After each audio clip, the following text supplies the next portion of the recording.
श्रीगुरून् वैष्णवांश्च श्रीरूपं साग्रजातं सहगण रघुनाथान्वितं तं सजीवं साद्वैतं सावधूतं परिजनसहितं कृष्णचैतन्यदेवं श्रीराधा कृष्णपादान् सहगण ललिता श्रीविशाखान्वितांश्च।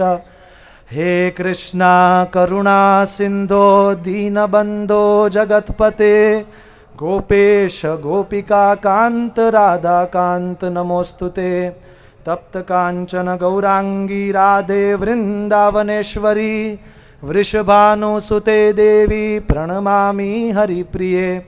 वाञ्छा कल्पतरुभ्यश्च कृपा सिन्धुभ्य एव च पतितानां पावनेभ्यो वैष्णवेभ्यो नमो नमः। नमो विष्णुपादाय कृष्णपृष्ठाय भूतले श्रीमते भक्तिवेदांत स्वामिनिति नामिने। नमस्ते सारस्वते देवे गौरवाणी प्रचारिणे निर्विशेष शून्यवादी पाश्चात्य देशतारिणे। जय श्री कृष्ण चैतन्य प्रभु नित्यानंद श्री अद्वैत गदाधर श्रीवासादि गौर भक्तवृंदा। हरे कृष्णा कृष्णा कृष्णा हरे हरे, हरे राम राम राम हरे हरे। हरे कृष्णा।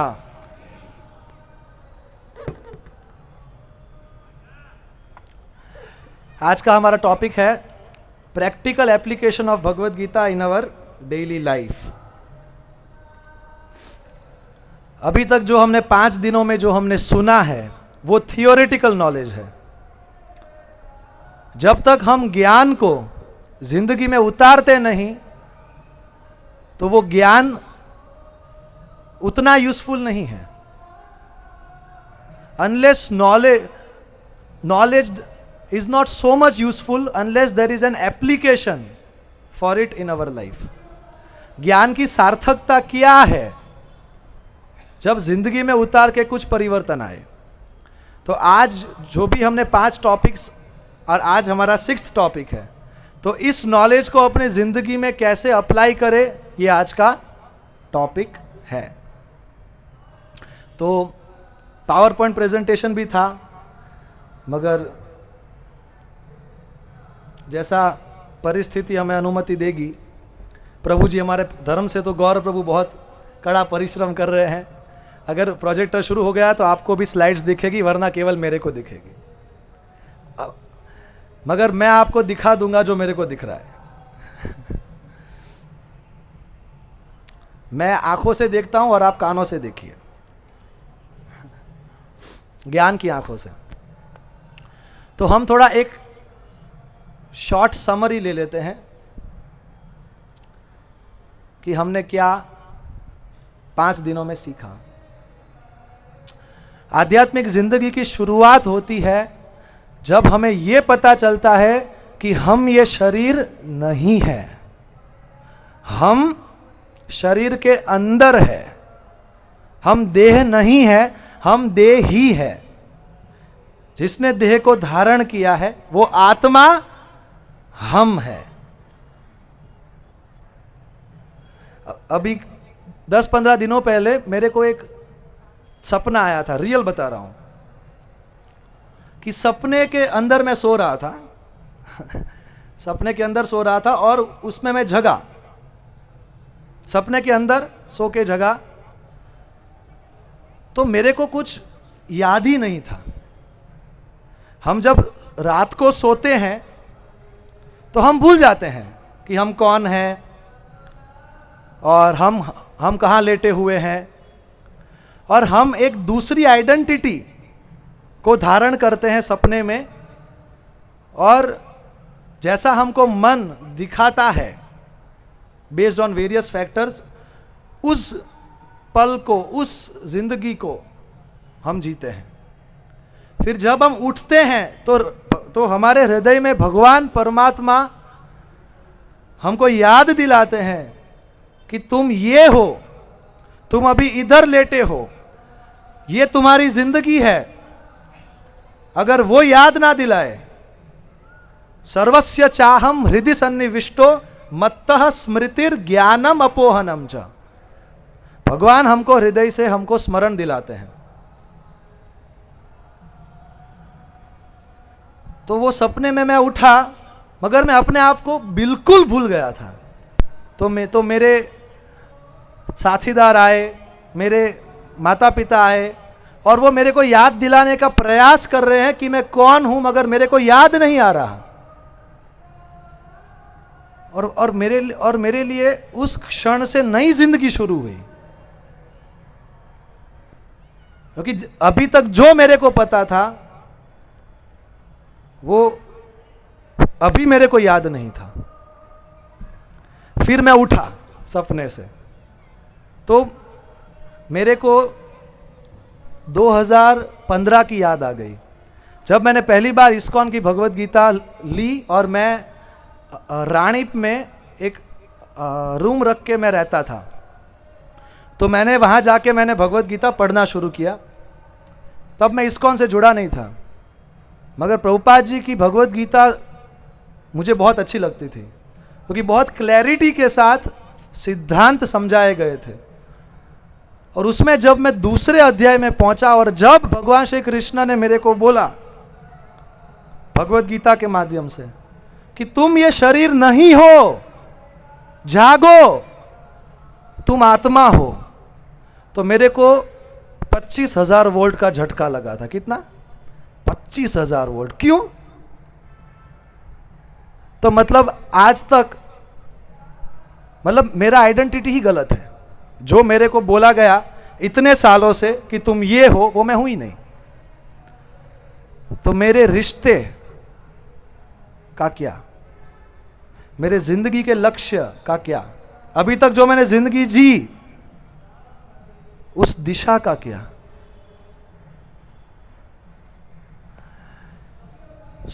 आध्यात्मिक जिंदगी की शुरुआत तब होती है जब हम ये एटलीस्ट बुद्धि के स्तर पे ये समझते हैं कि मैं ये शरीर नहीं, मैं आत्मा हूं। और अगर मैं आत्मा हूं तो मैं इस शरीर में मैं फंसी हुई हूं, फंसा हूं या फंसी हूं, ये भी मेरे को नहीं पता। पुरुष और स्त्री तो कपड़े हैं आत्मा के। मेरा स्वरूप ही मैं भूल गया हूं। जो मैं अपने आप को मानता था वो मैं हूं ही नहीं, और मेरे को क्या मानना है ये मेरे को पता नहीं। तो फिर प्रश्न उठता है कि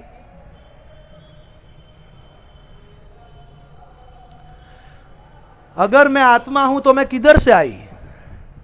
शरीर इधर का है, मैं किधर से आई?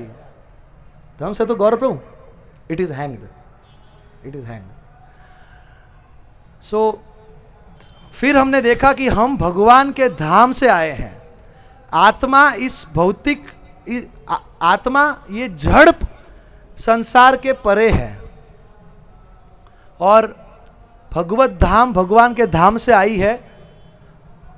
तो इस संसार के रिश्ते तो शरीर के साथ हैं, और मैं शरीर हूं ही नहीं। तो मेरा रिश्ता किसके साथ है? तो मेरा रिश्ता भगवान के, तो मैं आत्मा हूं तो परम आत्मा भगवान के साथ मेरा रिश्ता है, और मैं भगवान के साथ था। और वो जगह में कोई दुख नहीं था, ना जन्म, ना मृत्यु, ना बुढ़ापा, ना कोई रोग, ना कोई तड़प, केवल आनंद। मगर तो अभी मैं कहां हूं?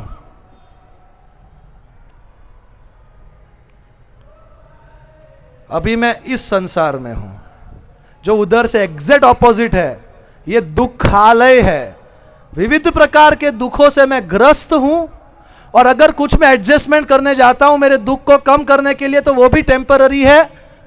उसके ऊपर भी काल के प्रभाव से पानी फिर जाता है, और फिर से दुख आ जाता है। तो आखिर मेरी ऐसी दशा क्यों हुई? ऐसा क्या हुआ कि मैं भगवान के धाम से इधर गिर गया? क्योंकि मैंने भगवान से स्वतंत्र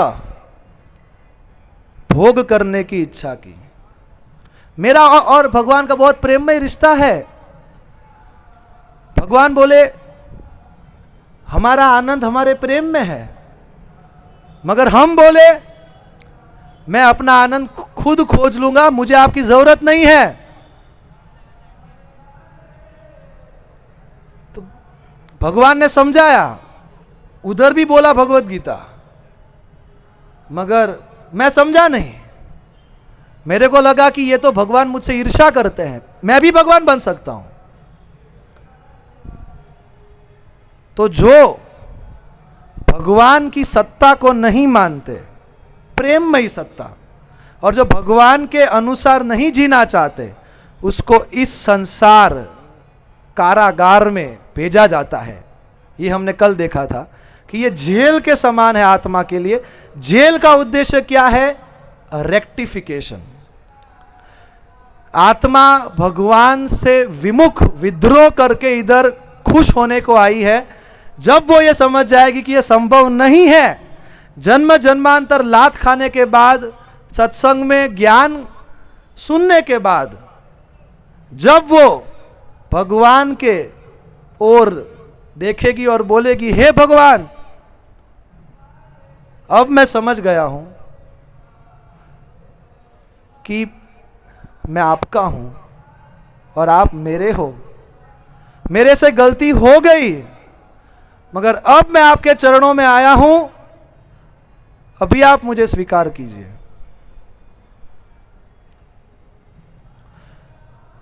जब तक आत्मा इस समझ तक नहीं आती, तब तक आत्मा को अलग अलग शरीर धारण करने पड़ते हैं।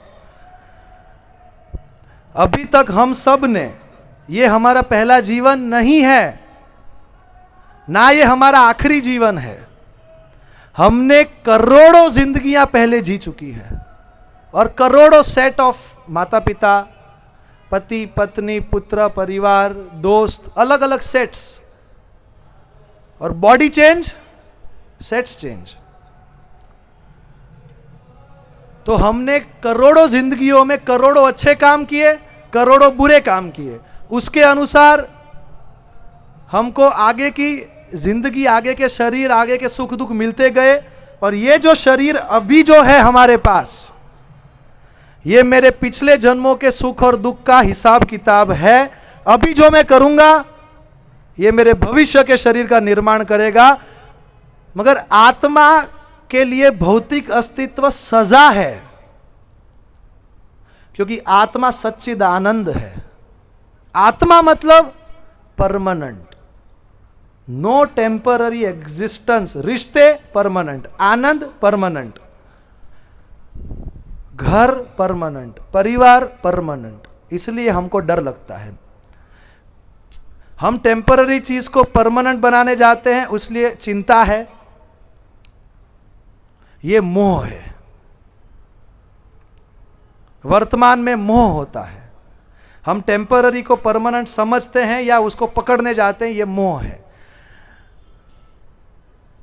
पास्ट में जो हम खो दिए उसका शोक है, भविष्य में खोए नहीं इसका भय है। इस चंगुल से निकलना है। मगर ये कब तक चलता रहेगा? पुनरपि जननम पुनरपि मरणम पुनरपि जननी जठरे शयनम। जन्म मृत्यु, जन्म मृत्यु, जन्म मृत्यु, जन्म मृत्यु। कब तक? What is the solution? तो सॉल्यूशन क्या है?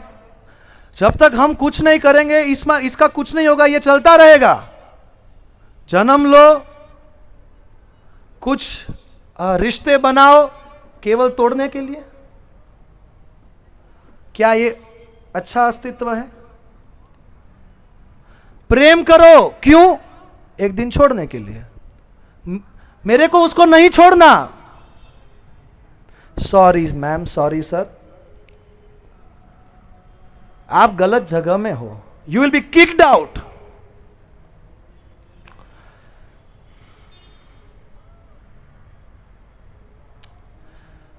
तो हमने भगवान से विद्रोह करके जितनी भी इच्छाएं की, उसको ब्रॉड कैटेगरी में 84 लाख टाइप्स ऑफ डिजायर्स में उसको कैटेगराइज किया गया।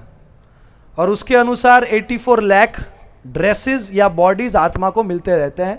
डिजायर से एक्शन, एक्शन से रिएक्शन, रिएक्शन से फिर से डिजायर, फिर एक्शन, फिर रिएक्शन, ये चलता रहता है। कब तक चलता रहेगा?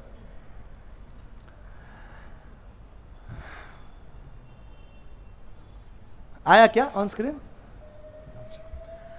क्या करना है अभी? तो हमने कल के सेशन में देखा था कि 3 प्रकार के कर्म होते हैं, कर्म, विकर्म, अकर्म। जो शास्त्रों में निर्धारित कर्म है आत्मा के लिए, उसकी मुक्ति के लिए, उसके मोक्ष के लिए, उसके कर्तव्यों के पालन के लिए, उसको कर्म बोला जाता है। शास्त्रों के विपरीत कार्य को विकर्म बोला जाता है। कर्म से, कर्म मतलब अच्छा कर्म, उससे अच्छा फल मिलेगा, उसको भी भोगने के लिए भौतिक शरीर आत्मा को धारण करना पड़ेगा। बुरा कर्म करते हैं तो उसका बुरा फल के लिए, उसको भोगने के लिए उसको भी शरीर मिलेगा और उसमें उसको दुख भोगना पड़ेगा। अब सॉल्यूशन क्या है? जितना भी हमारे स्टोर हाउस में जितने भी कर्मों के संचित फल अच्छे या बुरे हैं, उसको शिफ्ट डिलीट करना पड़ेगा।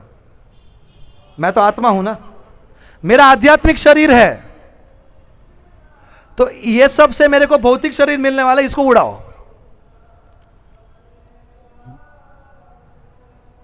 और आगे कोई रिएक्शन होना, आगे मैं जो भी एक्शन करूं, जो भी कर्म करूं, उसका रिएक्शन नहीं होना चाहिए, ताकि जब मृत्यु आए मेरा हिसाब क्लियर हो, 0-0।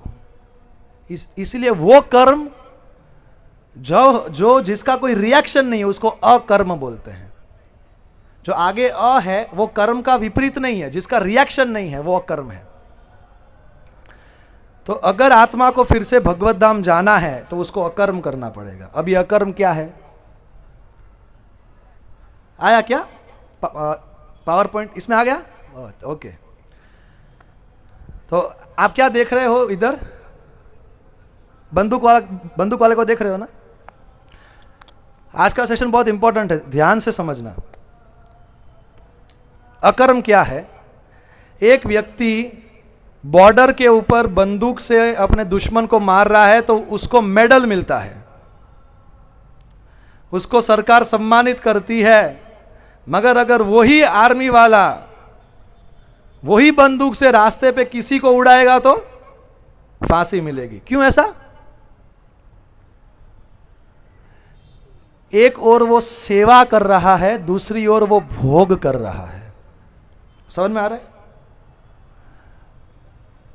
जब उसने देश के लिए, देश का प्रतिनिधित्व करते हुए उसने किसी को मारा, उसमें उसका कोई पर्सनल एजेंडा नहीं है, तो it is as good as he is not acting, he is acting for the country. तो देश ही कार्य कर रहा है उसके माध्यम से, यह उसका कार्य नहीं है। मगर जब वो किसी को मारता है तो ये उसका कार्य है। तो जिसका एक्शन उसको रिएक्शन। समझ में आ रहा है? तो इसीलिए अकर्म को भक्ति कर्म भी बोला जाता है या उसको योग भी बोला जाता है, ये हम आगे देखेंगे। बट एसेंशियली अकर्म का डेफिनेशन क्या है कि मैं अपने लिए, मेरे को क्या अच्छा लगता है, मेरे को क्या अच्छा नहीं लगता, मेरे को किस में मजा आएगा, इस फ्रेम ऑफ रेफरेंस को त्याग कर मैं भगवान की सत्ता को स्वीकार करूं कि हां भगवान है और भगवान मेरे स्वामी हैं, भगवान सबके स्वामी हैं और भगवान जैसा चाहते हैं भगवान के अनुसार ही मैं कार्य करूंगा और उसमें मेरा कोई एजेंडा ना हो। मेरा एक ही एजेंडा है कि मेरे को भगवान आप चाहिए, इस संसार की कोई चीज ना चाहिए, ना लेनी है ना देनी है। I don't want to hold on anything material because I am spirit. इसको अकर्म बोलते हैं।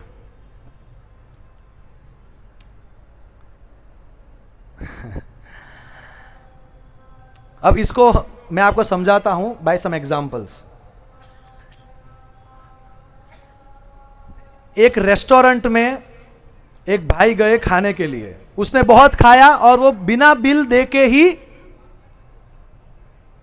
रेस्टोरेंट के बाहर चला गया और किसी ने उसको रोका भी नहीं। तो ये हमारे दूसरे प्रभु जी हमारे देखते हैं उसको और वो बोलते हैं क्या बात है, अच्छा रेस्टोरेंट है। तो उसने भी एक बहुत थोड़ा ज्यादा खा लिया, जब पता चला कि लगता है फ्री है, ज्यादा खा लिया और वो भी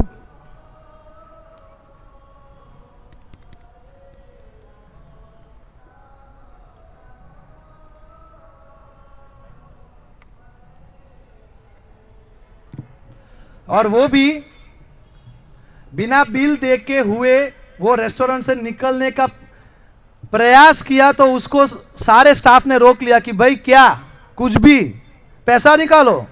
तो उसने बोला अरे, उसकी बात आई तो पैसा नहीं मांगा, मेरी बात आई तो पैसा मांगा। तो मैनेजर ने बोला ये उसके बाप की होटल है, तू पैसा निकाल। तो उसने जो खाया वो कर्म है और जो बिल आया वो रिएक्शन है, मगर क्योंकि वो मानता है कि ये मेरे बाप की है और वो अपने बाप की बात मानता है, इसलिए उसको ये प्रिविलेज मिलता है कि भाई तेरे को नो रिएक्शन।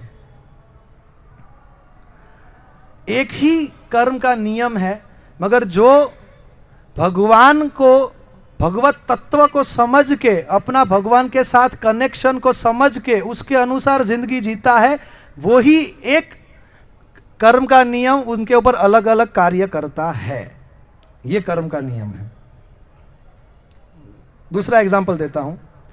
एक बहुत ही अमीर व्यक्ति था, अमीर व्यक्ति, मगर वो बहुत खड़ूस था और उसने जो भी उसके बहुत ही सुंदर बड़े महल जैसे मकान की दीवार के ऊपर कुछ भी पेंटिंग करता था या पोस्टर लगाता था तो वो उसको पकड़ के मारता था। तो एक बार दो दोस्तों के बीच में चैलेंज लगा। चैलेंज क्या लगा? चैलेंज ये लगा कि तू इस खड़ूस, हालांकि वो खड़ूस नहीं था, बट तू इस पैसेदार व्यक्ति के दीवार के ऊपर कुछ पेंटिंग करके दिखा और वो तुमको मारे नहीं तो मैं तेरे को 500 रुपए दूंगा। तो इसने बोला कि वो मेरे को मारेगा ना, वो कि मैं पेंटिंग भी करूंगा और वो मेरे को मारेगा भी नहीं और उल्टा वो मेरे को पुरस्कार देके जाएगा। तो वो बोला ऐसा होगा तो मैं तेरे को 1000 रुपए दूंगा। तो इसने पेंटिंग किया, 2 घंटे तक पेंटिंग किया और उसी ने अंदर जाके वो मकान मालिक को बुला के आया कि देखो मैंने आपकी दीवार पे पेंटिंग किया है। उसने आके देखा तो वो खुश हो गया, फर्स्ट टाइम इन हिस्ट्री, और उसको पुरस्कृत किया और धन्यवाद बोल के गया। और फिर इसने अपने दोस्त को बोला कि लाओ जेब खाली करो। तो उसने क्या पेंटिंग किया? ये पेंटिंग किया, दिख रहा है? No stick no bills. उसने ऐसा पेंटिंग किया कि इस दीवार के ऊपर कुछ चिपकाना नहीं है, कुछ पेंटिंग नहीं करना है, ऐसा उसने पेंटिंग कर दिया। तो उस मकान मालिक को लगा कि अच्छा ये तो मेरे को असिस्ट कर रहा है, ये तो मेरे को हेल्प कर रहा है, ये मेरे बिहाफ के ऊपर ये कार्य कर रहा है, इसलिए उसको पुरस्कृत किया। उसको कोई रिएक्शन नहीं आया।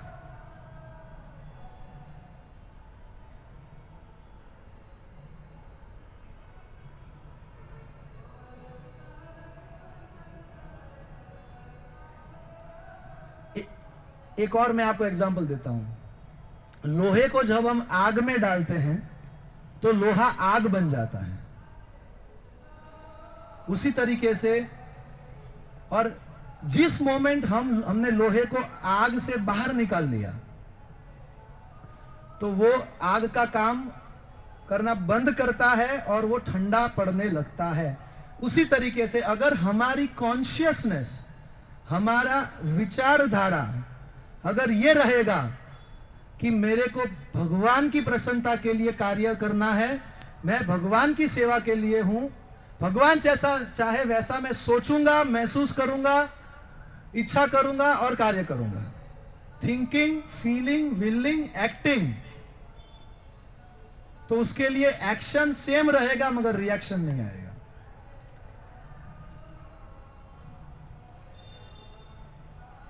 जब मैं छोटा था तो मेरे दादा का एक अपना इलेक्ट्रिक का दुकान था, तो उसमें वो मिलता था, टेप मिलता था, और टेप के अंदर क्या प्ले होता है? कैसेट प्ले होता है।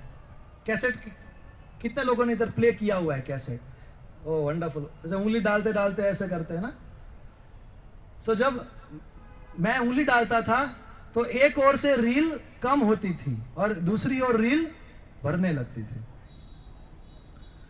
तो उसी तरीके से जब भौतिकतावादी व्यक्ति अपने लिए जीता है तो उसका रील, तो वो जितना उसका वो कार्य करता जाता है वो उतना ज्यादा एंटेंगल होता जाता है और उसका वो ज्यादा जन्म मृत्यु में के चक्र में वो आत्मा फंसती जाती है।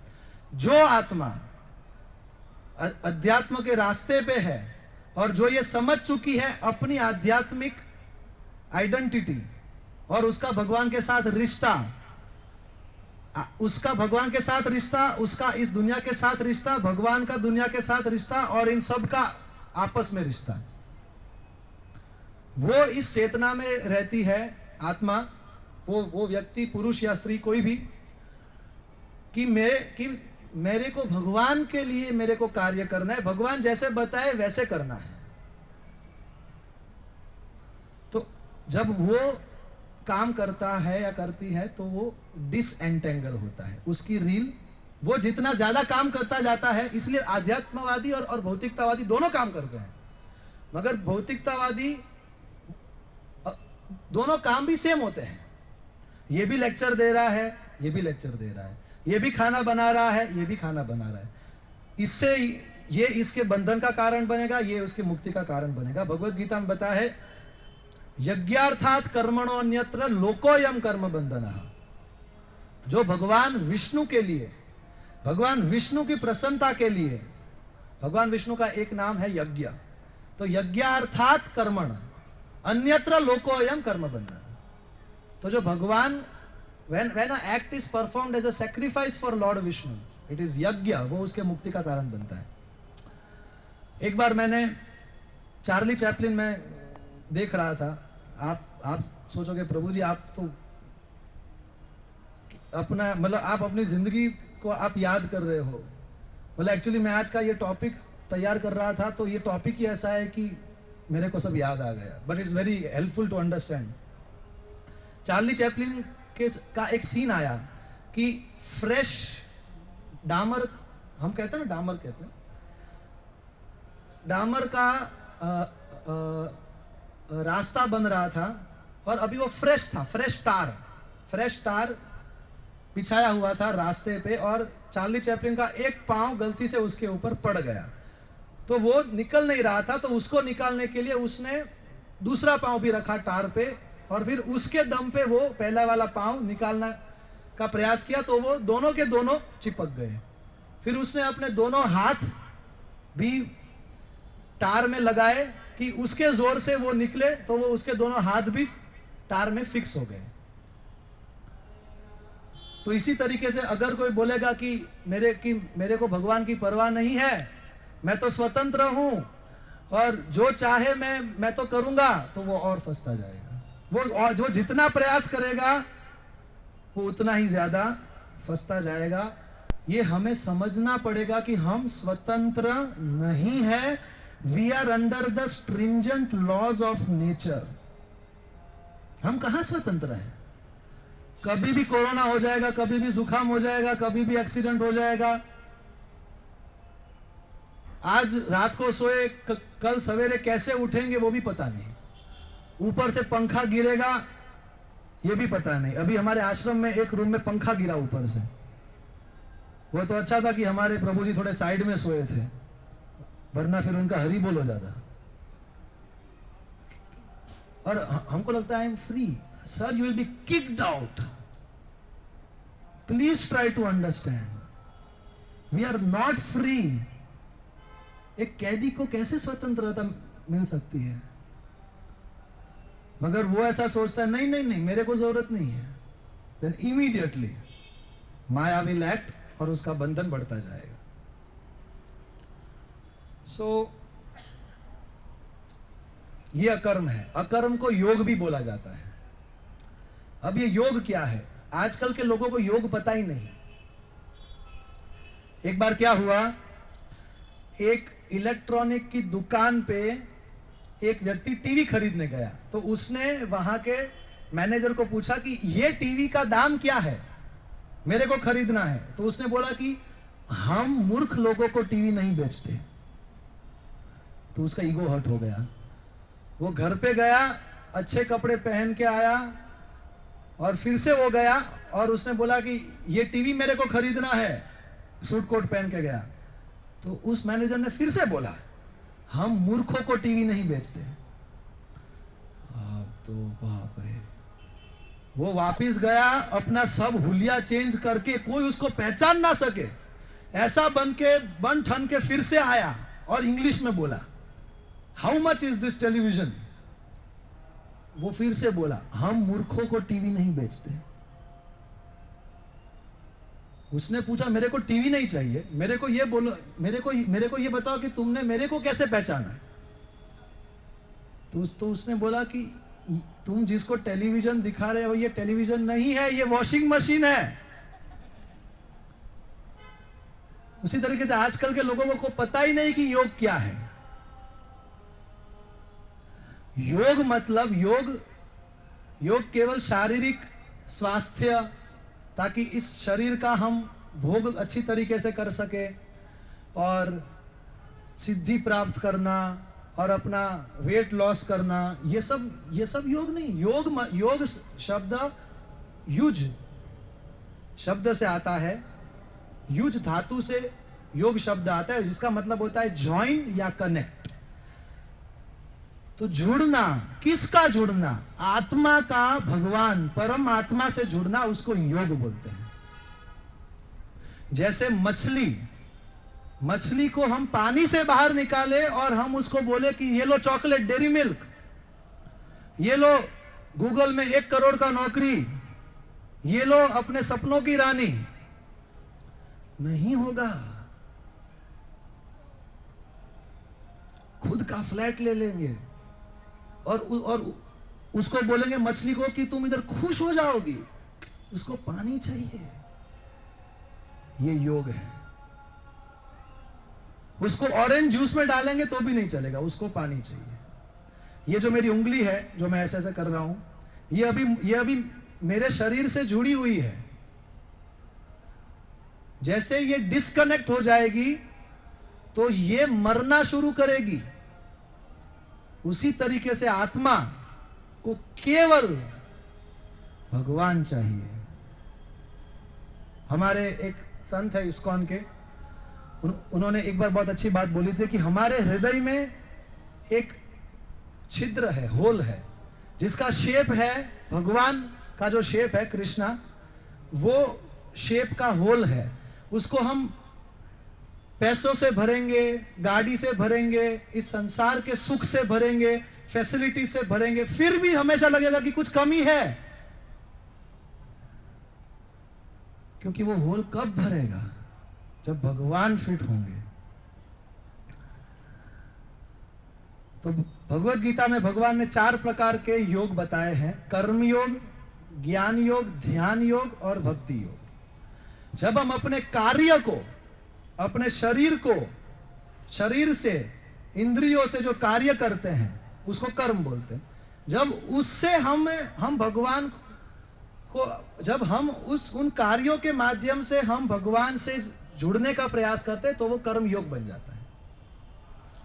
ज्ञान योग मतलब कि जब हम अपनी बुद्धि के माध्यम से भगवान से जुड़ना चाहते हैं, जैसे कि अभी आप 6 दिन इधर आए, तो ये क्या है? इट्स ज्ञान योग। हम बुद्धि के माध्यम से तो ये ज्ञान है, मगर जब हम भगवान से कनेक्ट हो रहे हैं तो वो ज्ञान योग है। ध्यान योग मतलब जब हम अपने मन को मेडिटेशन के माध्यम से भगवान से जुड़ते हैं। और भक्ति योग मतलब जब हम आत्मा डायरेक्ट भगवान से जुड़ती है।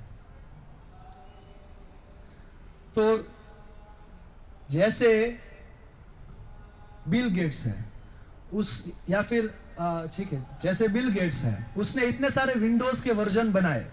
अब उसी को सबसे ज्यादा पता होगा कि सबसे अच्छा ऑपरेटिंग सिस्टम कौन सा है।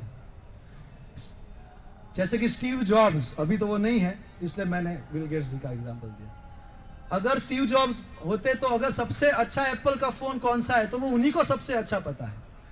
ये सृष्टि भगवान ने बनाई और वही भगवान 4 प्रकार के योग बता रहे हैं। तो वही भगवान से हमको जानना चाहिए कि सबसे अच्छा रास्ता क्या है, सबसे अच्छा कर्म क्या है जो मैं करूं तो मेरा ये जन्म अंतिम हो सकता है और मैं आपके पास पहुंच सकता हूं।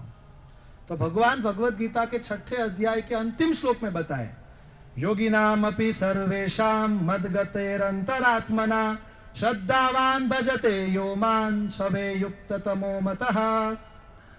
भगवान बताए कि जो भक्ति के माध्यम से जो मुझसे जुड़ रहा है वो सब योगियों में सर्वश्रेष्ठ है।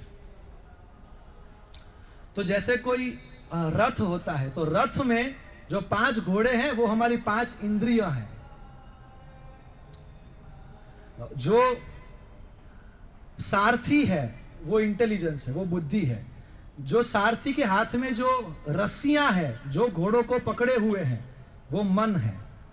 और जो ट्रैवलर है, जो बैठा है, जो मुसाफिर है वो आत्मा है। तो अगर आत्मा डायरेक्ट जुड़ती है भगवान से तो ये तीनों के तीनों चीज ऑटोमेटिक जुड़ जाएगी। इसीलिए भक्ति योग में ऊपर के तीनों योग आ जाते हैं, इसलिए वो सर्वश्रेष्ठ है। जैसे 1000 के नोट में 5 रुपए, 10 रुपए, 50 रुपए, 100 रुपए वो ऑलरेडी इंक्लूडेड है। तो सारा कॉन्सेप्ट भगवान बताए कि तुमको मेरे को शरणागत होना है और कोई उपाय नहीं है। भगवान श्री कृष्ण ने अर्जुन को भगवत गीता में 18 अध्याय सुनाए। लास्ट में भगवान ने बोला, सुनो, प्रश्न उत्तर चलते रहेंगे, सेमिनार इस्कॉन के चलते रहेंगे। दिल की बात बताता हूं, किसी को नहीं बताई आज तक। ये सब ज्ञान में सर्वश्रेष्ठ गुह्यतम ज्ञान है। क्या? सर्वधर्मान परित्यज्य मामेकम शरणं व्रज अहम त्वाम सर्व पापेभ्यो मोक्षयिष्यामि मा शुचः।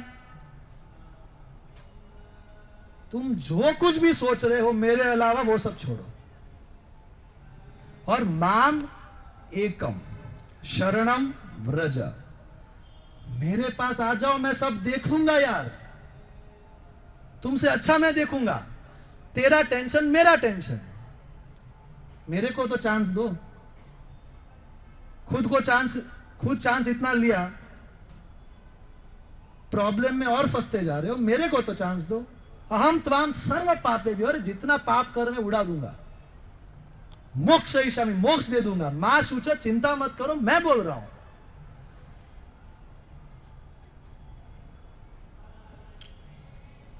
इसीलिए भक्ति योग सर्वश्रेष्ठ अकर्म है, जो अगर हम जिंदगी में करेंगे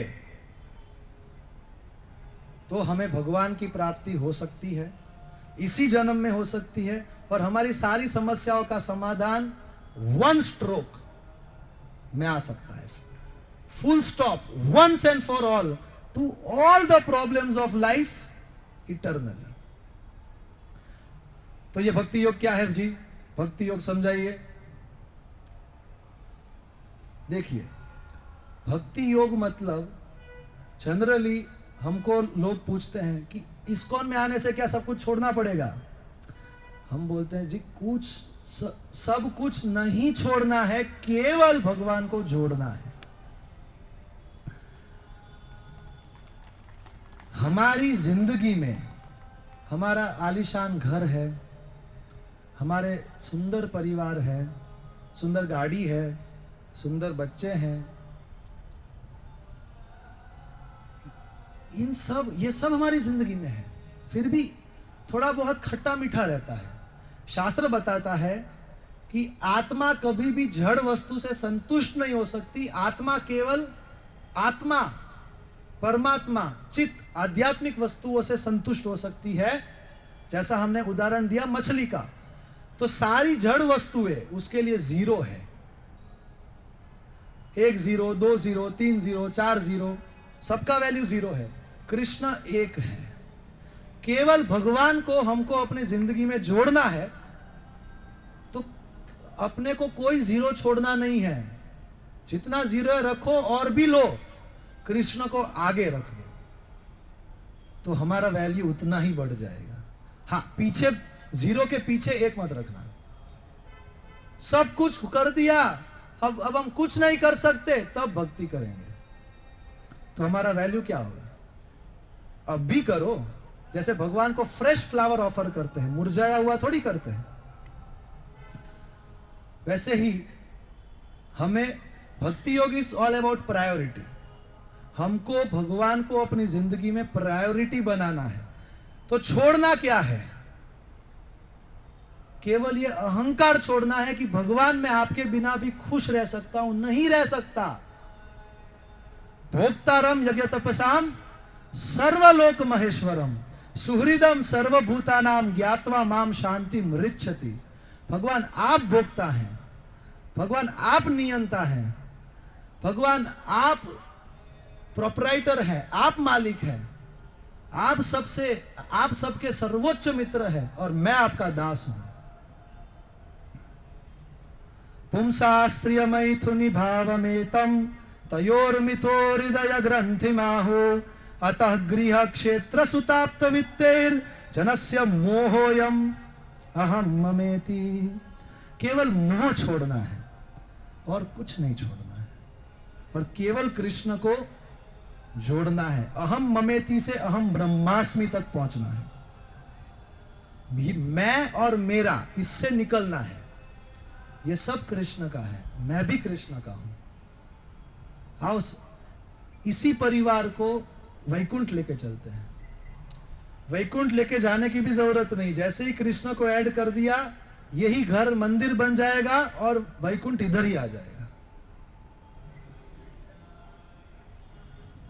भक्ति योग सरल भी है, कोई भी भक्ति योग कर सकता है। यहां पे हमने देखा कि छोटा बच्चा हो या बुजुर्ग व्यक्ति हो, वो भक्ति योग कर सकता है। ध्यान योग, ज्ञान योग, कर्म योग हर कोई व्यक्ति नहीं कर सकता। भक्ति योग कोई भी कर सकता है। तो मैक्सिमम लोग मैक्सिमम रिजल्ट शॉर्ट टाइम में भक्ति योग के माध्यम से ही ले सकते हैं। हमारी जिंदगी कितनी है? शॉर्ट। प्राप्त क्या करना है? बहुत बड़ा। तो शॉर्टकट चाहिए और इजीली एक्सेसिबल, इजीली हम इसको एडॉप्ट कर सके। इसलिए भक्ति अबैंडनमेंट नहीं है, भक्ति अडॉप्शन है। कुछ छोड़ना नहीं है, मगर कृष्ण को अपने जिंदगी के हर पहलू में जोड़ना है। और सबसे महत्वपूर्ण बात यह है कि भक्ति योग के माध्यम से हमारा ओरिजिनल नेचर रिवाइव होता है। हम सब लोग आत्मा है।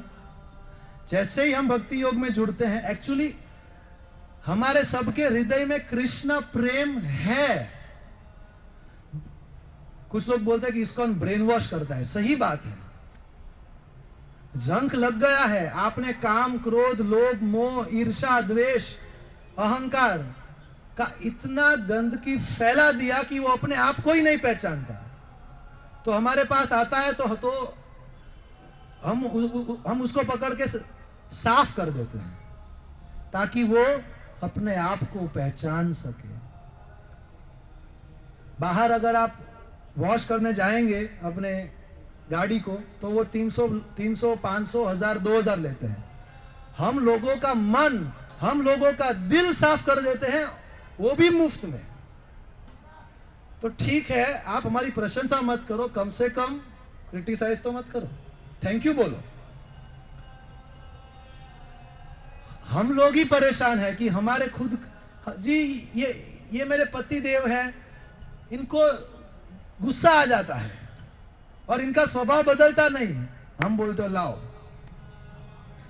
इस फाउंडेशन कोर्स में बैठा हो, 6 दिन में ट्रांसफॉर्मेशन गारंटी। और अगर थोड़ा जंग ज्यादा है तो केरोसिन डाल के करना पड़ेगा, तो उसके लिए उसको थोड़ी तैयारी दिखानी पड़ेगी। इसीलिए हमारे सबके अंदर कृष्ण प्रेम है। It's not a artificial imposition on the mind. बाहर से कुछ थोपा नहीं जा रहा, केवल अंदर से जगाया जा रहा है। जैसे कि वॉल्केनो होता है, वॉल्केनो को क्या बोलेंगे? ज्वालामुखी। जब ज्वालामुखी शांत हो जाता है और आप 10-15 साल के बाद उस पहाड़ के ऊपर जाते हो, तो वहां पे जहां से ज्वालामुखी फटा वहां पे एक पानी का तालाब बन जाता है, और हरियाली और पेड़ और सब पूरा पहाड़ हरा भरा हो जाता है। उस पहाड़ के नीचे लावा है, कभी भी फूट सकता है। मगर 10-15 साल के बाद, 25 साल के बाद, 50 साल के बाद जाएंगे तो हम ये मान नहीं पाएंगे कि इसके अंदर ज्वालामुखी है। उसी तरीके से आत्मा इतने अनादि काल से भगवान को भूल चुकी है कि अगर उसको बोला जाए कि तुम्हारे हृदय में भगवान के प्रति प्रेम है, तुम भगवान के हो, तो वो बोले ये कैसे संभव है? तो आत्मा का स्वभाव है भगवान से प्रेम करना, और भक्ति योग से वो डायरेक्ट नित्य सिद्ध कृष्ण प्रेमा साध्य कबू नाय श्रवणादि शुद्ध चित्ता करे उदाय। नित्य सिद्ध कृष्ण प्रेम हृदय में है, साध्य कबू नाय, कहीं पे जाके प्राप्त करने की जरूरत नहीं है। श्रवण आदि, केवल फाउंडेशन कोर्स में आओ और इसके बाद लेवल 2 कोर्स में आओ, डाकोर यात्रा में आओ, बैठ के सुनो बस।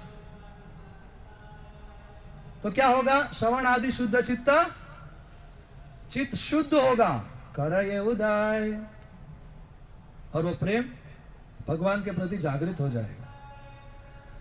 तो इसको भक्ति योग बोलते हैं। और क्यों भक्ति योग को हमको अडॉप्ट करना चाहिए ये भी मैंने बताया, क्योंकि इसमें कुछ छोड़ना नहीं है, सब कुछ जोड़ना है। It's all inclusive, it is flexible, हर कोई कर सकता है, और ये डायरेक्ट आत्मा को भगवान से जोड़ता है। ये डायरेक्ट आत्मा का स्वभाव रिवाइव करता है। ये बेस्ट अकर्म है जो हम कर सकते हैं, बेस्ट योग है bhakti yoga. Okay, how to practice it?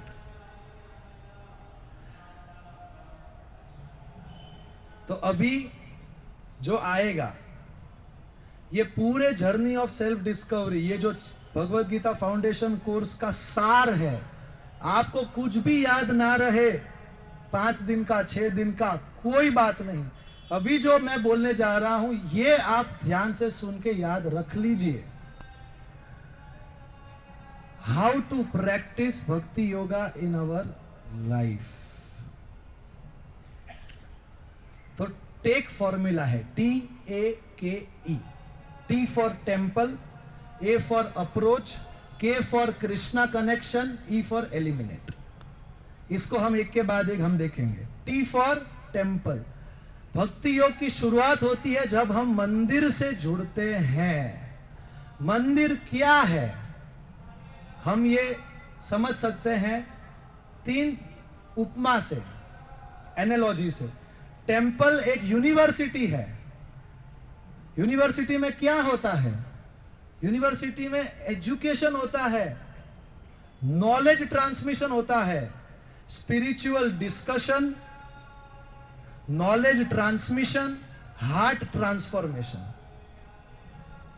ये वो स्पिरिचुअल यूनिवर्सिटी है। मैंने खुद इसी मंदिर में, कुछ यहां पे भक्त 10 साल से आते हैं, सवेरे 7:15 की आरती में आते हैं, 10 साल से आके चले जाते हैं, मगर सुनते नहीं है, तो उनका कोई आध्यात्मिक उन्नति नहीं होता।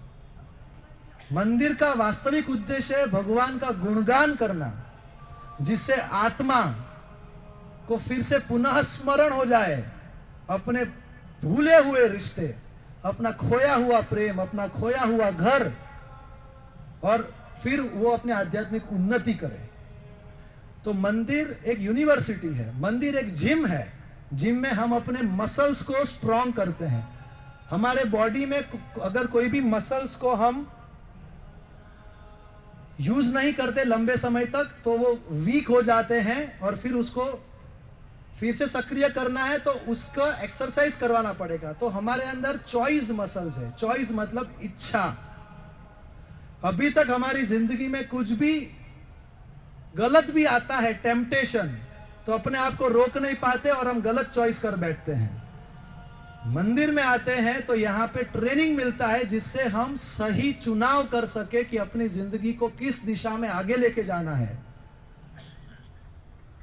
और मंदिर एक हॉस्पिटल है।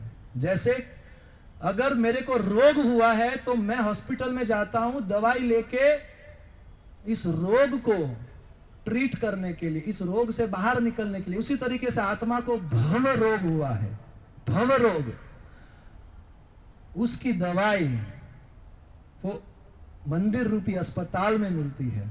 वो है आध्यात्मिक जीवन। तो इसीलिए मंदिर से जुड़ने से हमारा भक्ति योग का शुरुआत होता है। तो मंदिर में आके क्या करते हैं?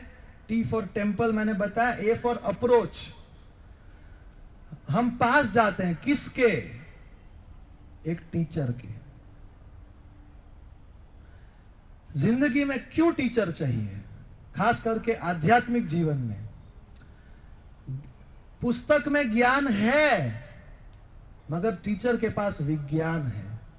वो ही ज्ञान को जिंदगी में कैसे अप्लाई, कैसे ट्रांसलेट किया जाए, वो सिखाता है, समझाता है। वो हमारा हाथ पकड़ के वो हमको डिफिकल्टीज से वो पार करवाता है। आध्यात्मिक जीवन उतना आसान नहीं है।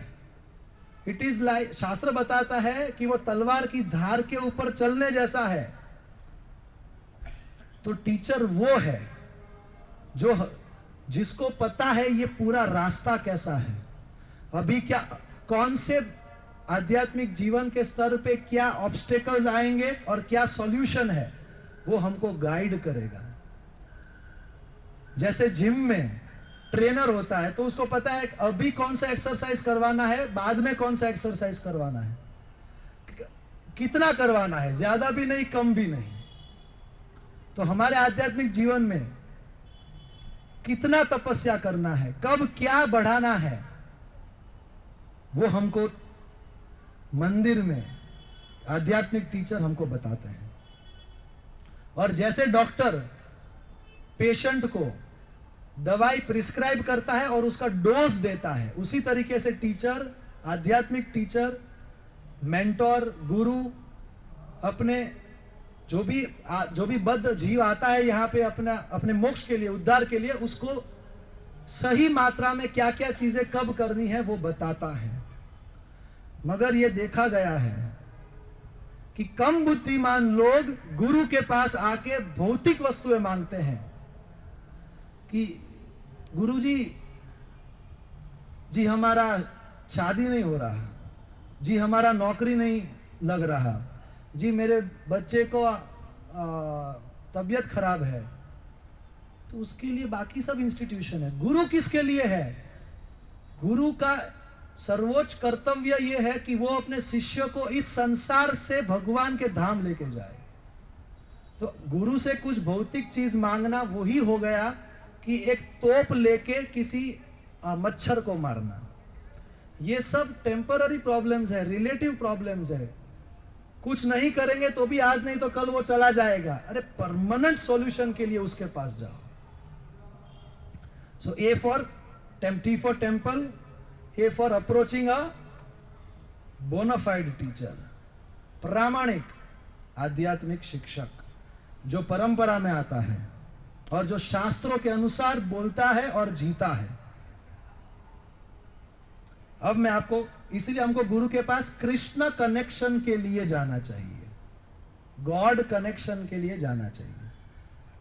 सो के फॉर कृष्ण कनेक्शन। अब उसका मैं आपको फॉर्मूला बताता हूं, ABCD।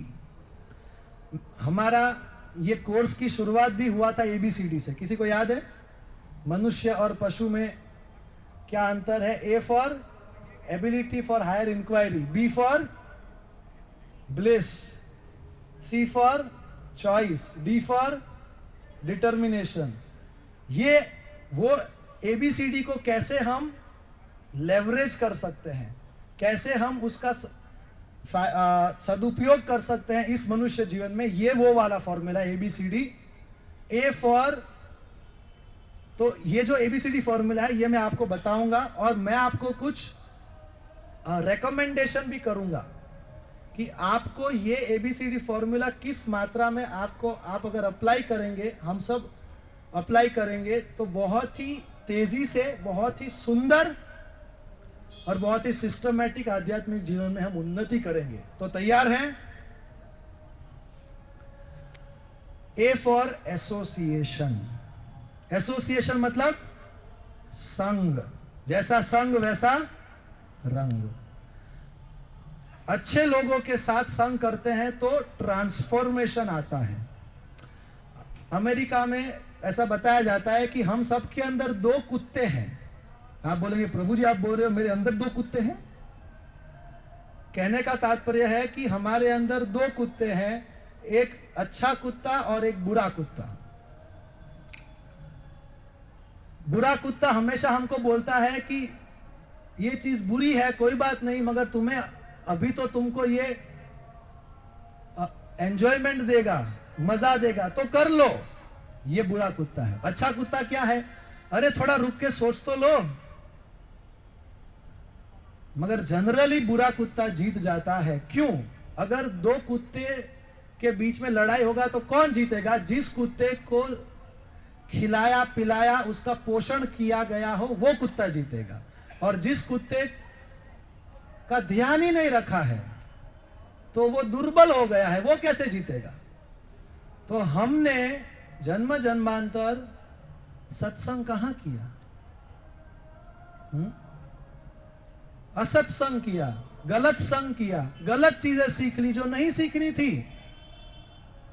तो ये एसोसिएशन मतलब ऐसा सत्संग जब हम अपने अंदर के अच्छे कुत्ते को हम पोषण दे रहे हैं, हम खिला रहे हैं, ताकि जब लड़ाई होगी तब अच्छा कुत्ता जीत जाएगा। जो बुरा कुत्ता है वो मन है, जो अच्छा कुत्ता है वो बुद्धि है। और ये हमारा आपके लिए रिकमेंडेशन है कि ये A फॉर एसोसिएशन एटलीस्ट हफ्ते में 1 बार मंदिर में आके सुनना है, आके केवल चले नहीं जाना है। इसीलिए लेवल 2 कोर्स में हमने एवरी वीक में एक सेशन रखा है।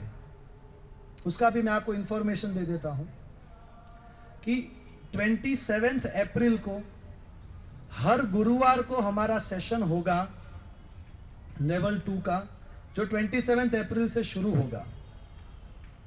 आगे का इंफॉर्मेशन प्रवचन खत्म होगा उसके बाद बताऊंगा, मगर हर हफ्ते को आपको इधर आना है।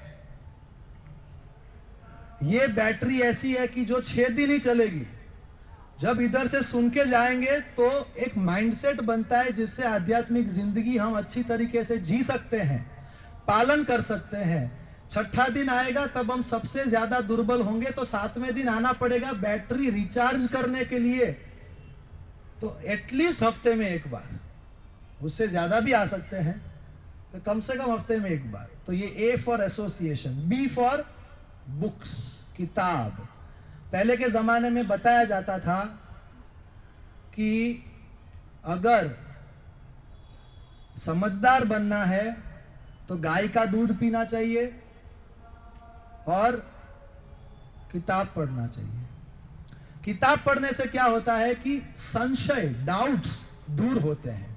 डाउट्स इतने खतरनाक असुर है कि जितना भी हमने आध्यात्मिक ज्ञान अर्जित किया है, एक भी अगर डाउट रह गया वो हमारा सब आध्यात्मिक ज्ञान खा जाएगा और वो हमको अंदर से खोखला कर देगा। इसीलिए हम लोग डिस्कशन करते हैं। लेवल 2 में जो भी आप में से ज्यादातर भक्त आने वाले हैं, तो सबको एक पर्सनल मेंटोर दिया जाएगा, तो उसके साथ बैठ के आपका सारा डाउट्स क्लियर होगा। और ऐसे सेशंस अटेंड करने से डाउट्स क्लियर होता है। बुक्स पढ़ने से डाउट्स क्लियर होते हैं, बुद्धि तीक्ष्ण होती है। सही क्या है, बुरा क्या है, क्या बंधन का कारण है, क्या मुक्ति का कारण है, क्या मेरे फायदे में है, क्या नुकसान में है, कैसे पता चलेगा? किताब पढ़ेंगे तो। कोई भी किताब में भगवत गीता शब्द आ गया मतलब वो पढ़ सकते हैं, ऐसा नहीं होता सर। कोई भी आध्यात्मिक पुस्तक प्रामाणिक है कैसे पता चलता है? अगर वो गुरु शिष्य परंपरा में आता है। तो हमारे इस्कॉन के संस्थापक प्रभुपाद जी, हमारा सबका इस्कॉन ब्रह्म मध्व गौड़ीय संप्रदाय में आता है। तो प्रभुपाद जी की जो पुस्तक है वो 100% प्रामाणिक है। कैसे पता चलता है? फल से पता चलता है। जॉर्ज हैरिसन 1970s में बीटल्स का बहुत फेमस ग्रुप था। उन्होंने प्रभुपाद जी को पूछा कि आपकी भगवत गीता मैं क्यों पढ़ूं? तो प्रभुपाद जी ने बताया कि ये जवाब तुम ढूंढो, ये जवाब मैं नहीं दे सकता। कौन सी गीता सबसे पावरफुल है, प्रामाणिक है, कैसे पता चलेगा? उसके फॉलोअर्स को देख के कि जिसने वो गीता को पढ़ा तो क्या वो कृष्ण के पीछे पागल कितने हुए। गीता का उद्देश्य है कि हम कृष्ण के अनुसार, उनकी आज्ञा, उनके उद्देश्यों के अनुसार अपनी जिंदगी जिए। प्रभुपाद जी की भगवत गीता के बाद ऐसा कभी इतिहास में नहीं हुआ था कि गोरे लोग, अफ्रीका के काले लोग, कोई भी संसार का कोई भी व्यक्ति, चाहे वो कोई भी देश का हो, कोई भी धर्म का हो, कोई भी प्रांत का हो, जैसे ही वो प्रभुपाद जी का भगवत गीता पढ़ता है, वो धोती कुर्ता पहनता है, साड़ी पहनती है माताएं, तिलक लगाते हैं, और वो कृष्ण के कीर्तन में वो रास्तों के ऊपर उतर के वो पागलों की तरह वो नाचते हैं। 4 रास्ते के ऊपर भगवत गीता वितरित करते हैं। ऐसा इस्कॉन के अलावा कोई संस्था आज तक मैंने नहीं देखा। आप बोलेंगे आप इस्कॉन का मार्केटिंग कर रहे हो। It's not marketing man, it's not marketing sir. दिख रहा है तो पहले इस्तेमाल करें फिर विश्वास करें। तो किताब पढ़ना है तो कोई भी आध्यात्मिक किताब नहीं पढ़ना है, प्रभुपाद जी की किताब पढ़ना है। और हमारा रेकमेंडेशन है कि कम से कम दिन में 15 मिनट पढ़ना है। जो भी आपको गिफ्ट में, आपने जब रजिस्ट्रेशन किया तो आपको भगवत गीता मिली है, और जो भी आपको किताब मिला है वो आपको हर रोज 15 मिनट कम से कम पढ़ना है। ये हमारा रिकमेंडेशन है। B for books, C for chanting. ये सबसे महत्वपूर्ण है। चैंटिंग मतलब भगवान के नाम का जप करना। 4 युग होते हैं। सतयुग में ध्यान के माध्यम से भगवान की प्राप्ति होती है। त्रेता में यज्ञ के माध्यम से। रामायण में हम देखते हैं कि बहुत सारे यज्ञ का व्याख्या हुआ है रामायण में। त्रेता में यज्ञ, द्वापर में डिटी वर्शिप, अर्चा विग्रह, भव्य तरीके से अर्चा विग्रह की पूजा। कलयुग में कैसा है कि हम लोग ध्यान नहीं कर सकते। ध्यान में एकदम ऐसे बैठना है, अगर 5 मिनट बैठने जाएंगे तो बैक पेन हो जाएगा। और यज्ञ करने जाएंगे तो मैं आपको सच्ची घटनाएं बताता हूं। हम लोग एक जगह पे गए थे यज्ञ करने के लिए, तो जैसे ही यज्ञ किया तो आग जला, तो तुरंत उनके पूरे बिल्डिंग में जो भी फायर एक्सटिंग्विशर थे, स्प्रिंकलर सिस्टम शुरू हो गया और सब पानी पानी हो गया और पूरा यज्ञ बुझ गया। दूसरी जगह पे क्या हुआ कि यज्ञ में पूर्णाहुति के वक्त हमको काजू बादाम यज्ञ में डालने होते हैं, तो हमने डाले। तो एक व्यक्ति आके बोला, अरे काजू बादाम डाल रहे हो आग में, इसका दाम पता है आपको? और हमने बोला, अरे ये विधि है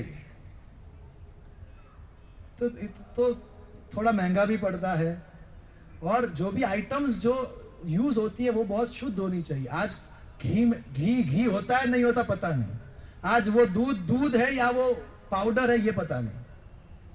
उसी तरीके से अर्चा विग्रह की जो सेवा है बहुत शुद्ध लोग और शुद्ध सामग्री के साथ करते हैं।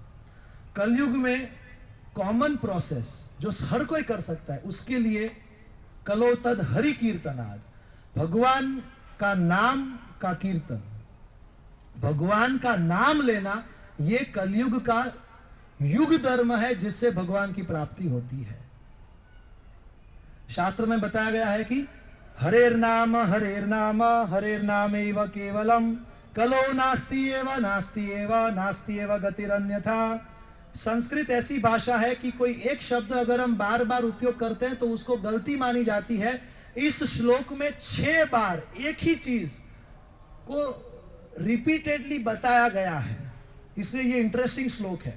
हरेर नाम हरेर नाम हरेर नाम, हरि का नाम हरि का नाम हरि का नाम, एवं केवलम केवल हरि का नाम, कलो मतलब कलयुग में, नास्ति एवं नास्ति एवं नास्ति एवं, और कोई उपाय नहीं, और कोई रास्ता नहीं, और कुछ नहीं, गतिरन्यथा, क्या केवल हरि का नाम। भगवान ने अपनी समस्त शक्तियां अपने नामों में अर्पित कर दी है, इसलिए हम एरे गेरे का नाम नहीं लेते, भगवान का नाम लेते हैं। तो भगवान और भगवान के नाम में कोई अंतर नहीं है। जब हम बोलते हैं हरे कृष्णा तो कृष्ण उपस्थित होते हैं, और जैसे जैसे हमारी आध्यात्मिक उन्नति होगी वैसे ही हम कृष्ण की अनुभूति कर पाएंगे। कलि संतरण उपनिषद में भी नारद मुनि ने ब्रह्मा जी को पूछा कि इस कलयुग में कैसे लोगों को मोक्ष प्राप्त होगा और वो इस दुखों के सागर से बाहर निकलेंगे। तो ब्रह्मा जी ने ये जो हरे कृष्ण महामंत्र वाला श्लोक बोला और उसके बाद बोला इति षोडशकम नाम नाम कलि कल्मष नाशनम नत्तः परतर उपाय सर्व वेदेषु दृश्यते। कि जितने भी कल्मश है कलयुग के, जितने भी इंप्योरिटीज है, जो दुख का कारण है, उसका नाश ये हरि नाम, ये हरे कृष्ण मंत्र करेगा। और पूरे वेद में देख लिया इस कलयुग के लिए और कोई उपाय नहीं है, क्योंकि ये महामंत्र है। महामंत्र मतलब सारे मंत्रों का समावेश इसके अंदर होता है। इसी और मगर इसका हमको जप करना है। ध्यान और जप में अंतर है। ध्यान में हम बोलते नहीं हैं, केवल अपने मन को लगाते हैं, जो लगता नहीं है हम सो जाते हैं। इसीलिए हम जप करते हैं, मतलब हम अपने होठों से और जीभ से उच्चारण करते हैं। और इसमें सबसे महत्वपूर्ण है सुनना। जब हम जप करते हैं तो उतना जोर से बोलना है कि हम अपनी आवाज सुन सके। तो जब हम बोलते हैं और सुनते हैं और जब हम माला के ऊपर जब हम करते हैं तो 3 इंद्रियां, बोलना, सुनना और टच, हाथ, ये तीनों जब एक साथ लगते हैं तो ये मन को पकड़ सकते हैं। मन बहुत ही चंचल है, इसलिए हम माला के ऊपर हम हरे कृष्ण महामंत्र का हम जप करते हैं। मंत्र का अर्थ होता है मन त्रायते इति मंत्र। जो मन को त्रायते मतलब प्योरीफाई और डिलीवर, जो शुद्ध करता है, जो उद्धार करता है। तो जो आत्मा का उद्धार करे, जो मन का उद्धार करे, इसको मंत्र बोलते हैं। तो हमको ये महामंत्र को किस भाव से लेना है? दवाई के भाव से लेना है। मेरे को मजा आएगा इस भाव से हमको माला नहीं करना है। जैसे किसी को जॉन्डिस होता है, जॉन्डिस को क्या बोलेंगे हिंदी में? पीलिया। पीलिया मेरे को भी हुआ था जब मैं 10th में था। तो पीलिया में क्या दवाई क्या है? गन्ने का जूस, गन्ने का रस। मगर जिसको पीलिया हुआ है, जब वो गन्ने का रस पिएगा उसको कैसा लगेगा? खट्टा लगेगा। जो लास्ट चीज जो उसको पीना है, जिसको पीलिया हुआ है, वो है गन्ने का रस। वही दवाई है मगर, और वो मीठा है। तो जैसे जैसे वो पीता जाता है, जैसे जैसे वो क्योर होता जाएगा, उसका रोग जिस मात्रा में कम होता जाएगा, उस मात्रा में उसको गन्ने के रस की मधुरता का आस्वादन होता जाएगा। उसी तरीके से भगवान का नाम बहुत मधुर है, मगर अभी हमको भी रोग हुआ है, हमको अविद्या का रोग है। कौन सा रोग? अविद्या का। इसीलिए भगवान का नाम लेने में कभी मजा आ भी सकता है भगवान की कृपा से, कभी नहीं भी आ सकता। आए या ना आए, उसको दवाई के भाव से लेना है। और धीरे धीरे उसके अंदर टेस्ट, स्वाद आने लगेगा। ये जो महामंत्र है Hare Krishna mahamantra, it is like a umbilical cord. Umbilical cord मतलब जब माता के गर्भ में पशु होता है तो तो वो शिशु को पोषण मिलता है अपने माता से, उस धागे से। उसी तरीके से अभी हम हमारे माता पिता को नहीं देख पा रहे हैं, हम इधर है, मगर वो जो धागा है जो हमको जोड़ता है वो है ये महामंत्र, जिसका हम जप करेंगे तो हमको हमारे आध्यात्मिक जीवन को पोषण मिलेगा। ये महामंत्र एक कांटेक्ट नंबर की तरह है, फोन नंबर की तरह है। अगर हमको भगवान राधा कृष्ण के साथ संपर्क करना है तो जैसे ही हम ये हरे कृष्ण मंत्र का जप करते हैं तुरंत हमारा कांटेक्ट बन जाता है, तुरंत हॉटलाइन कनेक्शन। कुछ लोग बोलते हैं कि प्रभु जी गिन के क्यों माला करते हैं, मैं अगर भाव से एक भी नाम लेते हैं तो क्या नहीं चलता? चलता है, मगर कौन सा भाव? हमारा मन बोलता है कि आज 1 घंटे भगवान का नाम ले लो, और कल बोलेगा छोड़ो यार आज टाइम नहीं मिला। इसलिए मन को डिसिप्लिन करने के लिए एक फिक्स्ड काउंट होना बहुत जरूरी है। और जब हम ये माला करते हैं तो जैसे कोई छोटा बच्चा असहाय भाव में अपने माँ की ओर देख के रोते हुए पुकारता है, उस भाव से हम भगवान राधा कृष्ण को उसी भाव में पुकारते हैं। इस प्रार्थना पूर्ण भाव में, और ये समझते हो कि कृष्ण और कृष्ण के नाम में कोई अंतर नहीं है, कृष्ण अपने नाम में है ये, और कृष्ण है, यही कृष्ण है। इस भाव में हमको भगवान के नाम का जप करना चाहिए। हमारी ओर से आपके लिए रिकमेंडेशन है कि आपको कम से कम 2 से 4 माला शुरू कर देनी चाहिए, कम से कम 2, ज्यादा से ज्यादा 4। फिर डी फॉर डाइट। अभी बस मैं केवल 5 मिनट लूंगा, फिर मैं इसका अंत करूंगा। क्या मैं ले सकता हूं 5 मिनट? ओके, हरी बोल। तो डाइट मतलब जो भी हम खाए भगवान को भोग लगा के खाए। बहुत सारी चीजें ऐसी है कि जो भगवान को भोग नहीं लगती, जैसे मांस, मच्छी, अंडा, प्याज, लहसुन इत्यादि। इसके ऊपर हम आपको आगे के सेशंस में डिटेल में बताएंगे। फिलहाल मैं आपको सिद्धांत बताता हूं कि एक शिल्प शास्त्र नाम का शास्त्र है जिसके अंदर भगवान के विग्रह की स्थापना की विधि है। जैसे कि कोई पेपर होता है, नासिक में करेंसी नोट छपते हैं, एक और जब पेपर छपने जाते हैं तो वहां पे लोग लकड़ी लेके खड़े होते हैं। जब पेपर छप के दूसरी ओर निकलते हैं वहां पे सिक्योरिटी गार्ड मशीन गन लेके खड़े होते हैं। क्यों ऐसा? पेपर तो वही है मगर अब वो करेंसी नोट बन गया है। उसी तरीके से शिल्प शास्त्र के अनुसार जब नीति नियमों के अनुसार चुनिंदा पत्थर से चुनिंदा लोगों द्वारा उपयुक्त भाव में भगवान का मूर्ति को बनाया जाता है, और जब उसकी प्राण प्रतिष्ठा कोई शुद्ध भक्त करके उसके भगवान को आवाहन करता है, वो भगवान, तो वो विग्रह वो पत्थर नहीं है, वो भगवान ही है। हम किसी पत्थर को हम नहीं भजते, मगर जिसमें शास्त्रों के अनुसार प्राण प्रतिष्ठा होके उसके अंदर भगवान का प्रेजेंस को इन्वोक किया गया है, उसको जब हम ऑफर करते हैं फूड, खाना प्रेम से, तो वो प्रसाद के रूप में फिर हम उसको ग्रहण करते हैं। जैसे कि पोस्ट कार्ड होता है, पोस्ट बॉक्स होता है, तो लाल कलर के पोस्ट बॉक्स में हम केवल अपना पत्र डालेंगे तो निश्चित है कि वो अपने लक्ष्य तक पहुंच जाएगा। उसी तरीके से जब हम वो भगवान के विग्रह, वो भगवान ही है। अगर हम प्रार्थना करते हैं तो वो निश्चित पहुंच रही है, और ज्यादा आध्यात्मिक उन्नत भक्तों को उसका जवाब भी मिलता है। तो जैसे कोई एक्सपर्ट इलेक्ट्रिशियन वो ही इलेक्ट्रिसिटी का उपयोग करके फ्रिज में ठंडक भी ला सकता है और हीटर में गर्मी भी ला सकता है, उसी तरीके से भगवान आध्यात्मिक वही शक्ति है एक ही शक्ति है जिसका आगे विस्तार आध्यात्मिक शक्ति और भौतिक शक्ति होता है। तो अगर हम जब भगवान को भोग लगा रहे हैं तो उसी को आध्यात्मिक करके भगवान हमको प्रसाद के रूप में वापस देते हैं।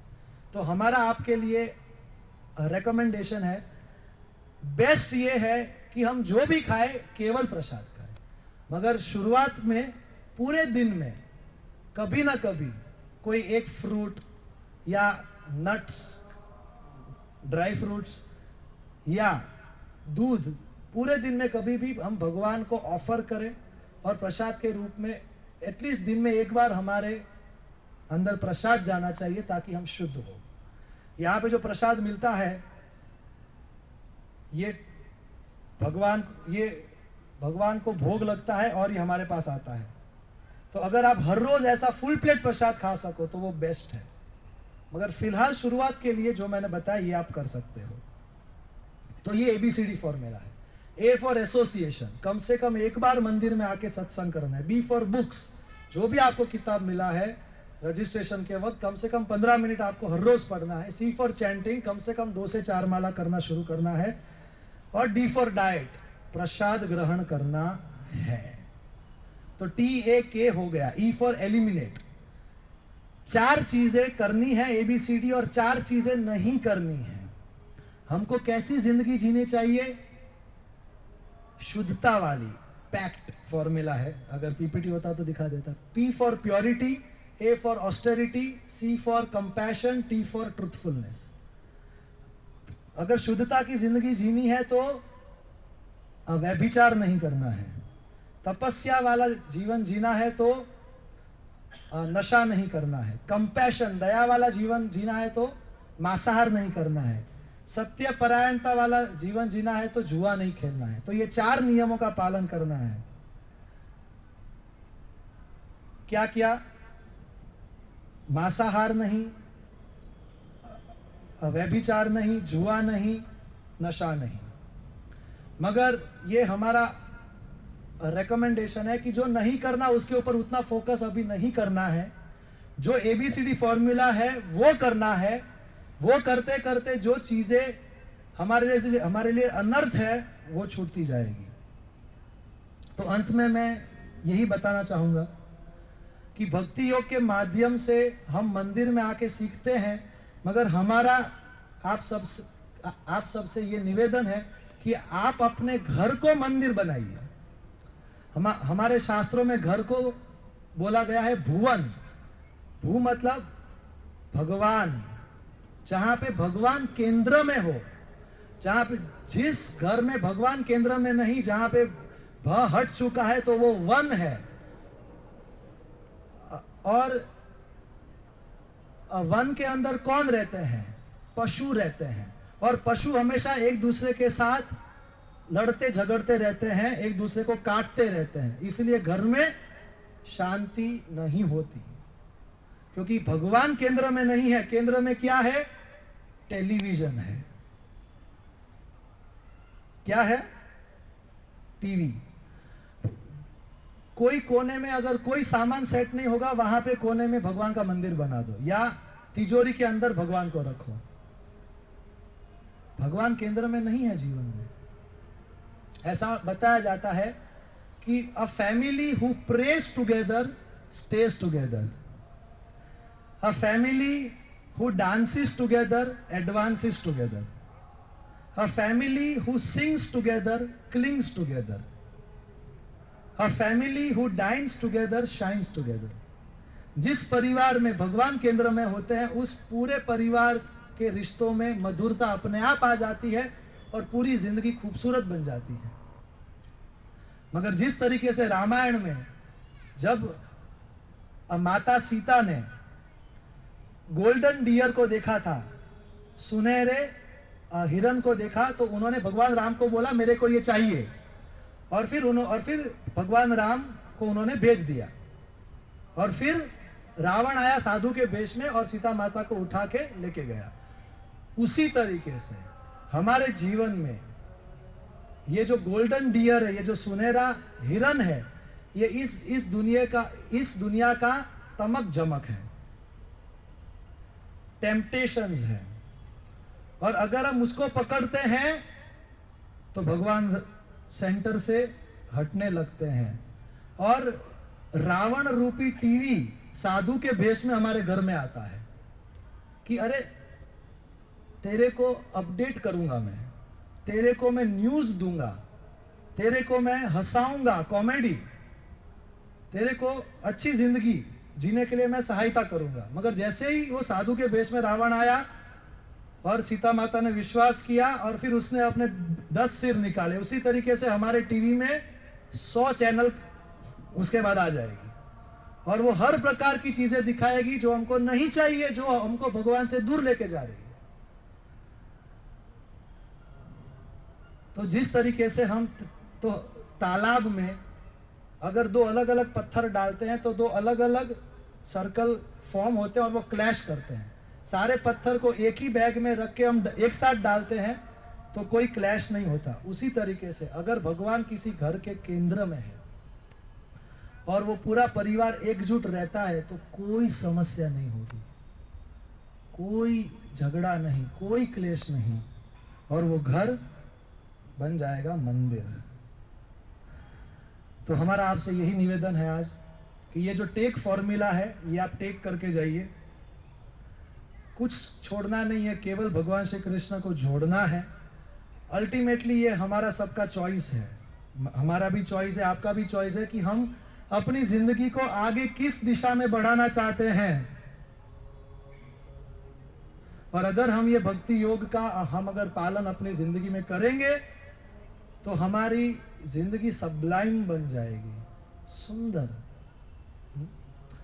बन जाएगी।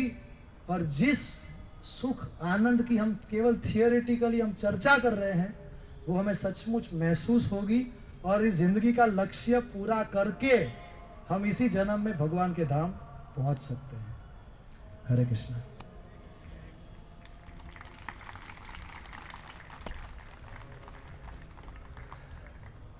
They can decide.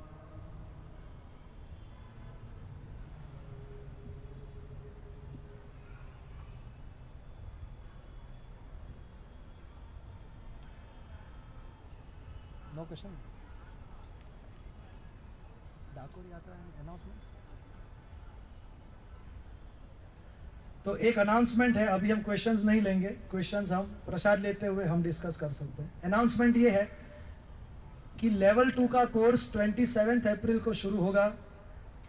हमने बहुत सारे फैक्टर्स, हमने आज ढाई घंटे हमने मीटिंग किया और 2.5 घंटे के बाद सब कुछ आपका फीडबैक, मंदिर का फीडबैक और भी बहुत सारे फैक्टर्स को डिस्कस करके हमने तय किया कि थर्सडे का दिन सबसे ज़्यादा सूट हो रहा है।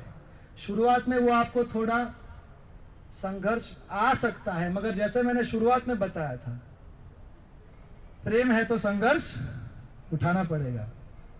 तो हमारा हर एटलीस्ट फर्स्ट मॉड्यूल जो हमारा है तो वो 27 अप्रैल हर गुरुवार को हमारा लेवल 2 का कोर्स शुरू होगा। और और इसमें खुशखबरी ये है कि पहले भी प्रसाद होगा और बाद में भी प्रसाद होगा, क्योंकि हमने सोचा कि आप अपने जॉब से आएंगे और अगर पूरा परिवार आएगा तो घर पे तो खाना बनाने का कोई हमको टेंशन रखना नहीं है। तो आपको भूखे भूखे रख के प्रवचन दे के फिर आपको 9 बजे खाना दे तो ये अत्याचार है। इसलिए आप जब आएंगे तो इस्कॉन का फेमस खिचड़ी आपके लिए 7:15 से 8 गरम गरम आपकी राह देखेगी। तो 7:15 से 8 खिचड़ी भी जहाँ पे हमारा प्रवचन इधर प्रभुपाद भवन में होगा तो उधर खिचड़ी डिस्ट्रीब्यूशन शुरू होगा और कीर्तन शुरू होगा। 8 बजे प्रवचन शुरू हो जाएगा, 8 से 8:45, 8:45 से 9 प्रश्न उत्तर होंगे और 9 बजे फाइनल फुल प्लेट प्रसाद भी शुरू हो जाएगा। और डाकोर यात्रा, एक डाकोर यात्रा 22 तारीख को निकलेगी, एक डाकोर यात्रा 29 तारीख को निकलेगी। तो हमको आपके नाम ऑलरेडी हमने आज डिसाइड किए, कौन 22 को जाएगा, कौन 29 को जाएगा, कैसे हमने डिवीजन किए, मगर ये प्रोजेक्टर काम नहीं कर रहा। तो मैं इनसे पूछ लेता हूं कि क्या प्लान है। हमको आपको आज नाम दिखाने थे, फिर आप अपना नाम देख के आपको, ताकि पता चले कि मेरे को किस में आना है। तो हम व्हाट्सएप ग्रुप हम क्रिएट कर देंगे, एक 22 का और एक 29 का, तो आपको पता चल जाएगा।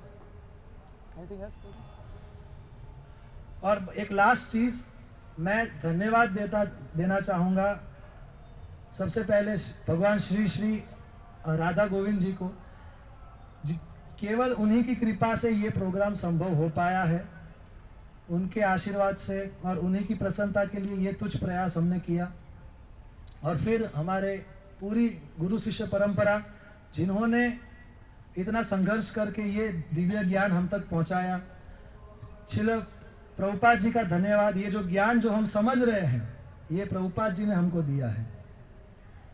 और उसके बाद हमारे मंदिर के अध्यक्ष श्रीमान कलानाथ चैतन्य प्रभु जी, जिनकी कृपा से, जिनके सहयोग से ही ये प्रोग्राम संभव हुआ है। और उसके बाद हमारे कोर टीम संजय कृष्ण चंद्र प्रभु जी, पीताम्बर गोपाल प्रभु जी, उद्धव प्रिय प्रभु जी, और हमारे ब्रह्मचारी जिन्होंने अपने छोटी उम्र में 22-23 साल की उम्र में अपना सब कुछ छोड़ के भगवान की सेवा में दिया। ये और पुष्कर प्रभु जी, सीता सुंदरी माता जी, कृष्ण स्वरूप प्रभु जी माता जी, और अचिंत्य दशरथी प्रभु, अभय गौरांग प्रभु और उनके सारे वॉलंटियर्स की टीम, और जो किचन में जो प्रसाद बनाते हैं, जो ये रोटी सब्जी बनाते हुए जिनके हाथ अंदर जले हैं, उनकी वजह से हम इधर प्रसाद ले पा रहे हैं। उन टीम का भी धन्यवाद, परिमल प्रभु का धन्यवाद, पूर्णानंद प्रभु का धन्यवाद, और जितने भी लोग हैं, मैं खास करके ये जो कोर टीम है जो मैंने बोला, पुष्कर प्रभु जी और हमारे कोर टीम और ब्रह्मचारी, ये पिछले 2 महीने से लगे हैं ये प्रोग्राम को संभव करने के लिए। और हम सबसे ज़्यादा हम आपका धन्यवाद करना चाहते हैं कि आपने अपना कीमती वक्त 12, 15, 18 घंटे अपने ज़िंदगी के आपने चॉइस किया कि आप इधर आएंगे और कुछ भगवान के बारे में जान के अपने ज़िंदगी में परिवर्तन लाएंगे। और ये हमारा सबका डिस्कशन और हमारा अनुभव है कि पिछले बहुत सालों से इतना अच्छा ऑडियंस हमको मिला नहीं है। Thank you so much. कि 10 बज जाता है, 9:45 बज जाता है, और हमसे गलतियां हुई ही है, फिर भी आपका अटेंडेंस कम नहीं होता, और हम बोलना थक जाते हैं मगर आपके प्रश्न कम नहीं होते। और जब हमने डाकोर यात्रा के लिए बोला कि कितने लोग आएंगे, तो आपको जान के खुशी होगी कि 160 लोगों का कंफर्मेशन है, तो वो आप ही लोग हैं। और फिर हमने सोचा कि अच्छा, हमारे पास ऐसा ऑडियंस है कि जो केवल डाकोर यात्रा के लिए आया था, मगर आपको जान के खुशी होगी कि 160 से भी ज्यादा लेवल 2 के लिए रजिस्ट्रेशंस मिले हैं। So it's a record. इस मंदिर का प्रतिष्ठा को 26 साल हुआ है, ऐसा ट्रैक रिकॉर्ड कभी हुआ नहीं है।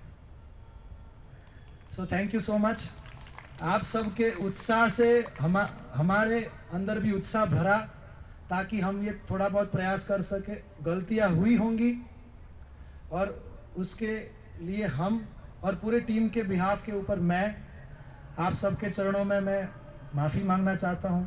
हमारा यही प्रयास था जब हम प्लानिंग कर रहे थे कि आप एक बार भगवान राधा गोविंद के चरणों में आए, उसके बाद हम आपको नहीं जाने, फिर हम आपको जाने देना नहीं चाहते।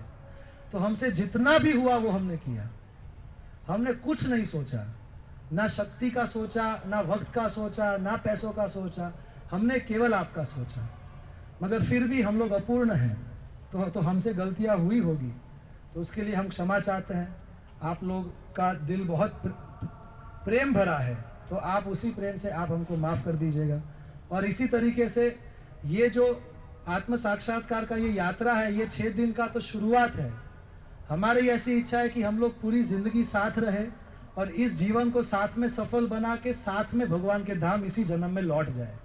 तो इसके लिए हम आपको नहीं छोड़ेंगे, मगर आपको भी हमको नहीं छोड़ना है। ऐसी विनंती। हरे कृष्ण।